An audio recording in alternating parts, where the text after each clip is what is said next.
Hello again.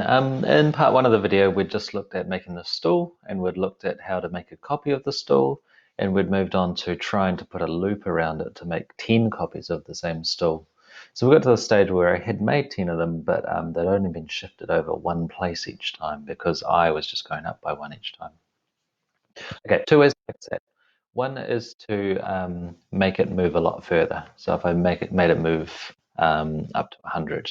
Oops. Okay, but this is going to draw 100 stalls rather than 10 stalls. So what you can do is you can make it go up in skips of 10. So it's going to go, let's do it like this. It's from 0 to 10. It's going to go 0 movement, it's going to go 10, it's going to 20, 30, 40, and so on. So let's check what that looks like.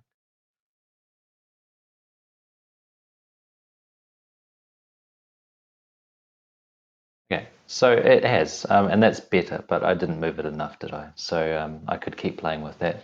A little bit annoying that I have to move both values at the same time when I do that. So I'll show you the alternative, which is to go back to where we started at.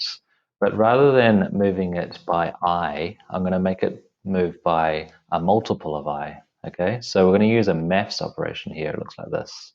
So you find this in the maths operations, and you drag that out, but you can choose to change this to a times sign or whatever maths sign there you want to use. So here's the one I've already built. It's going to take the I value and it's going to times it by 20. So when it runs through this loop, it's going to go 0, 0 times 20. It's going to go 1, 1 times 20, and so on. So I'll put that in the place of our X translation. And it's going to move in lots of 20, I hope. 10 copies, but every time it's going to move 20 places across.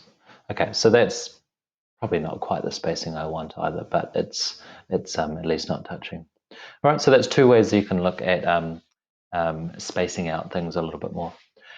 So you can do a lot with this. You don't have to just do it as a single movement. You could easily do this as a rotation. So it would rotate it around a certain amount more degrees each time. So you could get some cool shapes from that.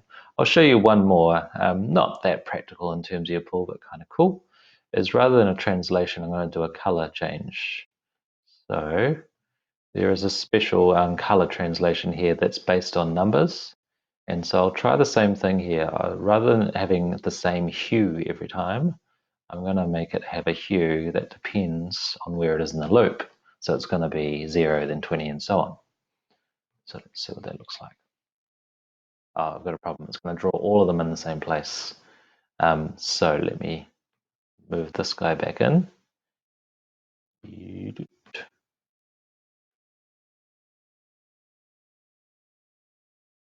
Okay, and I will take another one of these multiples of 20 of I in the X direction, and this should space it out a bit more nicely. Okay, so as I is changing, it's moving the position a little bit, and it's moving the color a little bit, and I've got a bit of a rainbow effect going on with those. Okay, so that's something you could do. You could do all sorts of things with your pool design by using loops. Be careful that you don't have your loop run too many times, otherwise it takes a long time to draw your shapes. It has to do a new shape every time.